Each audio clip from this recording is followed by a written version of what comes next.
Hello குழந்தைகளா, welcome to தமிழரை. வாங்க இன்னைக்கான கதை என்னன்னு பார்ப்போம். யானையும் அதன் நண்பர்களும். கதைக்குள்ள போவோமா? வாங்க. ஒரு பெரிய காடு இருந்துருச்சு. அந்த காட்டில் மான், முயல், நரி, பசு அப்படின்னு சின்ன சின்ன விலங்குகள்லாம் அங்கே சந்தோஷமா வாழ்ந்துட்டு இருந்தாங்க. வெயில் காலம் வந்தா தண்ணிக்கு பஞ்சம். அப்படி பக்கத்து காட்டில் இருந்து இந்த காட்டுக்கு ஒரு யானை கூட்டம் இடம் மாறி வந்துச்சு.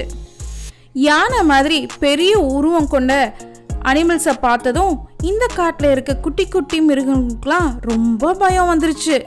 அடடா, இந்த யானைகளை பார்த்தா பயமா இருக்கேன்னு ஓடி ஒளிய ஆரம்பிச்சுதுங்க.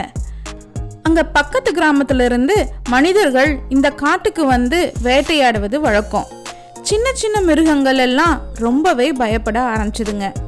அடடா, இந்த மனிதர்கள் தொல்லை தாங்க முடியலையே, எப்படியோ நம்மளை பிடிச்சிட்டு போயிடுறாங்களே, எல்லா மிருகமும் வருத்தப்பட ஆரம்பிச்சுதுங்க.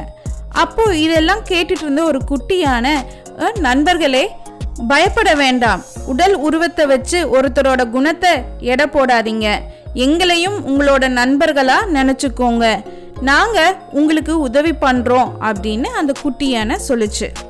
அன்னையிலிருந்து அந்த யானை கூட்டம் எல்லாம் சேர்ந்து காட்டு ஓரத்துல இருக்கிற பாதை கிட்ட நிக்க ஆரம்பிச்சுதுங்க. மனுஷங்க வேட்டையாடுறதுக்கு உள்ள வரும்போது காட்டு யானைகள்லாம் சேர்ந்து கூட்டமா கத்தும் போது எல்லா அனிமல்ஸும் ஓடி போய் ஒழிஞ்சுக்குங்க. யானையோட சத்தம் அதிகமா கேட்கறனால மனிதர்கள் யாரும் இந்த காட்டுக்கு வரதை நிறுத்திட்டாங்க.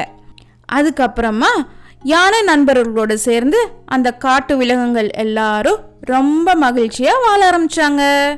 ஓகே குழந்தைகளா, இந்த கதையிலிருந்து நீங்க என்ன தெரிஞ்சுக்கிட்டீங்க? உருவத்தை பார்த்து ஒருத்தரோட குணத்தை கணிக்க கூடாது. ஓகே குழந்தைகளா, இந்த கதை உங்களுக்கு ரொம்ப பிடிச்சிருக்குன்னு நினைக்கிறேன். இதே மாதிரி இன்னொரு கதையில நாளைக்கு சந்திப்போம். அது வரைக்கும் see you, bye.